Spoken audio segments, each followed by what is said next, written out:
The most frequently asked question about SPLA is, what are SPLA licenses? If we lay it out very simply, the provider is the licensee, and the end customer rents something from the provider, just pays the service fee.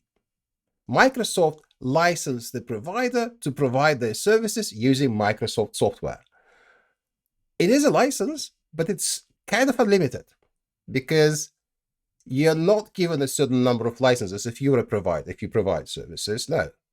You deploy as much as you want, as much as you need, rather, and then you rent it out to your end customers, and your obligation under your license is to count how much they have consumed, the high watermark during the month, and then report that to Microsoft through a reseller. That is your license. That is what the SPLA license is. The provider is the main licensee, but it would be too simple if I said that the end customer has no licensing obligations. That's not true. The provider has to sign an agreement with the end customer.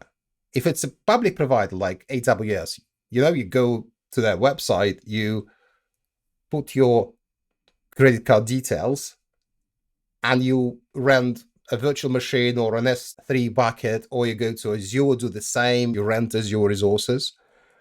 There's still a public offer that you have to accept when you sign for that service. It's then the user and the user licensing agreements between the provider and you as a consumer.